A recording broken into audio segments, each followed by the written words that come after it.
Why does life appear chaotic when it is tightly controlled, yet often stabilizes when control is released? This question challenges one of the most deeply ingrained assumptions of modern thinking, that order must be actively enforced in daily life. People are taught that stability requires supervision, planning, regulation, and constant correction. Without these, disorder is expected to follow, yet experience repeatedly contradicts this belief. Over-control tends to produce anxiety, rigidity, and breakdown. Systems that are excessively managed, whether organizations, relationships, or even one's own thoughts, often become fragile. By contrast, many systems begin to self-correct when interference decreases, patterns emerge, balance returns, and adaptability increases. This contradiction suggests a misinterpretation. What is perceived as disorder may not be disorder at all. It may be a form of self-organizing order that does not conform to human expectations of control. Ibn Arabi offers a framework that explains this paradox with precision. He argues that reality possesses an inherent order that does not depend on human enforcement. This is not a mystical rejection of structure. It is a rigorous metaphysical and cognitive account of how order arises naturally. From a psychological perspective, modern life is characterized by an obsession with control. Individuals attempt to manage every variable: time, productivity, emotions, outcomes, all in an effort to reduce uncertainty. While this strategy provides short-term relief, it generates long-term stress. Micromanagement of life increases cognitive load and erodes flexibility. Several well-documented mechanisms explain this pattern. The illusion of control leads people to overestimate their influence over complex systems. Anxiety, regulation through control, offers temporary emotional relief, but reinforces dependency on constant intervention. Cognitive load overload occurs when the brain is forced to track too many variables simultaneously, impairing judgment and decision-making. The symptoms are widespread: burnout, perfectionism, rigid thinking. People become intolerant of deviation, error, or unpredictability. Neurologically, this makes sense. The brain attempts to reduce uncertainty through control strategies, because uncertainty activates threat circuits. However, complex systems, biological, social, psychological, do not respond well to centralized control. The core limitation is clear. Order cannot be forced onto complex systems without destabilizing them. What is needed is a framework that explains how order can exist without continuous intervention. Ibn Arabi is best understood as a metaphysician of order and harmony. His work is not concerned with promoting chaos or rejecting responsibility, nor does he advocate passivity or disengagement. Instead, he examines how reality regulates itself and why imposed control often disrupts this regulation. A common misconception is that Ibn Arabi's thought undermines structure. In fact, he argues the opposite. Order is intrinsic to existence itself. It is not something added from the outside. When humans attempt to impose order through domination, rather than alignment, they interfere with a deeper organizing principle. His key claim is precise. Control disrupts order when it replaces attunement to reality. This insight anticipates modern developments in complexity, science, and emergence theory, which show that order in complex systems arises from local interactions rather than top-down command. Ibn Arabi's framework also aligns with contemporary cognitive regulation models, which emphasize flexibility and feedback over rigid control. He provides a metaphysical foundation for understanding Why reality does not require constant supervision to remain coherent. One of Ibn Arabi's foundational distinctions is that order arises from being itself. Not from external enforcement, control assumes disorder by default. It begins with the belief that, without intervention, systems will collapse. Ibn Arabi reverses this assumption. From a biological perspective, this reversal is intuitive. Homeostasis describes the body's ability to regulate temperature, blood chemistry, and energy balance without conscious oversight. The heart does not require supervision to beat. The immune system does not need instructions to respond. Excessive interference, such as chronic stress or overmedication, often destabilizes these systems. The same principle applies. Psychologically, emotional regulation improves when individuals learn to observe rather than suppress emotional processes. Over-control increases rebound effects and rigidity. The insight here is that excessive interference destabilizes natural regulation. Order operates beneath conscious management. This does not mean that structure or action is unnecessary. It means that action must cooperate with intrinsic order rather than attempt to replace it.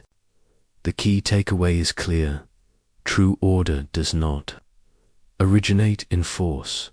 It emerges from alignment with how systems already function. Ibn Arabi explains intrinsic order through the concept of tajalli, or continuous self-disclosure. Analytically, tajalli refers to the way reality unfolds through changing forms without losing coherence. Order is not static, it is dynamic at first glance. Constant change appears incompatible with order. Modern thinking often equates stability with predictability. Ibn Arabi rejects this equation. Change does not negate order, it expresses it. Complexity science offers a useful parallel. In emergent systems, order arises from interaction, not planning. Ecosystems maintain balance without a central controller. Patterns form through feedback loops rather than blueprints, attempts to rigidly control.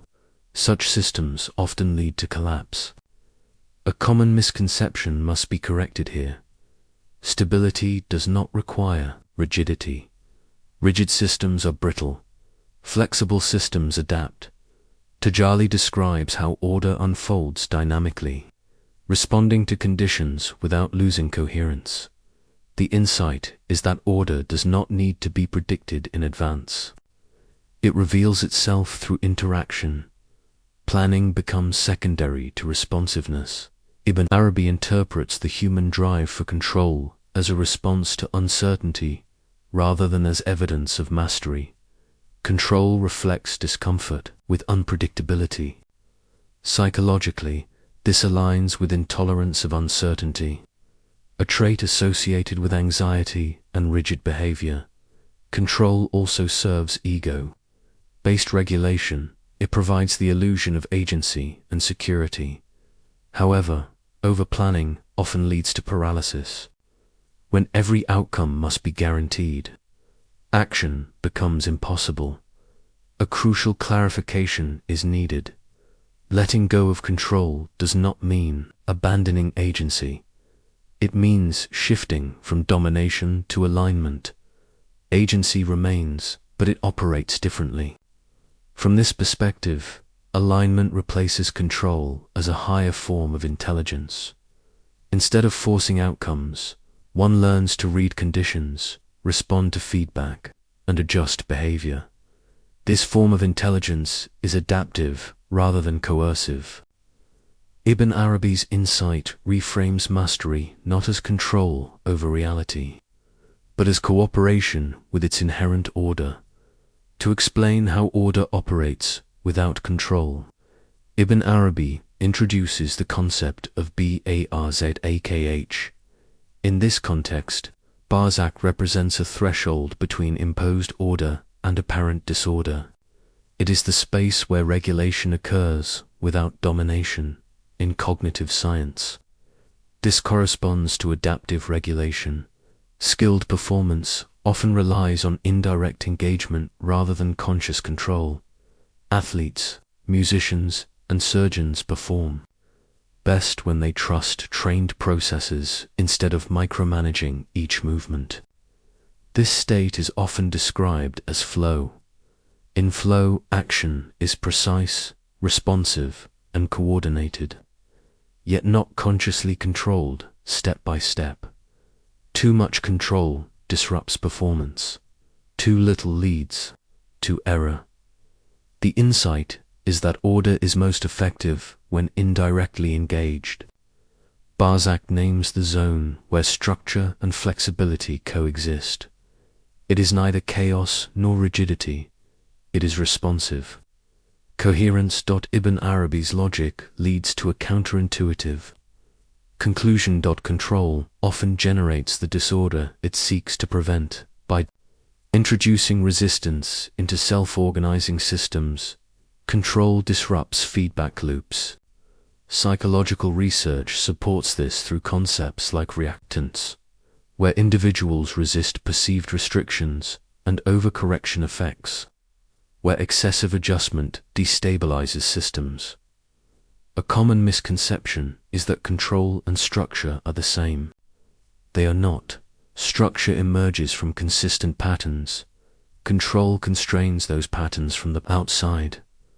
The key distinction is this: structure emerges, control constrains. When regulation becomes coercive rather than responsive, systems lose adaptability. Disorder often arises not from lack of control, but from too much of it. Applied practically, Ibn Arabi's framework suggests specific cognitive shifts.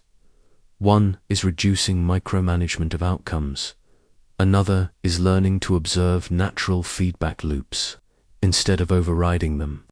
From a neuroscientific perspective, this reduces stress, reactivity, and improves emotional regulation when uncertainty is tolerated rather than suppressed. The nervous system becomes more flexible. These insights apply across contexts in work. Excessive supervision reduces creativity and resilience. In relationships, control erodes trust. In personal growth, rigid self-improvement strategies often backfire. A simple example illustrates this shift: allowing routines to self-stabilize. Adjusting based on feedback rather than enforcing strict schedules often improves consistency and well-being. The result is greater adaptability, clarity, and resilience. Life becomes less fragile when it is not constantly managed. The central insight of this lecture is straightforward. Order does not require constant enforcement. True order arises from alignment with reality's intrinsic structure, not from domination. Reframed this way, the title becomes precise. The order that needs no control is not disorder. It is a deeper coherence that operates beneath conscious management. The intellectual takeaway is that control is a compensatory strategy, not a foundation. When humans learn to cooperate with reality rather than command it, order becomes more stable, not less. Ibn Arabi offers a model in which reality remains ordered without force. In this model, wisdom lies not in controlling life, but in understanding how to move with it.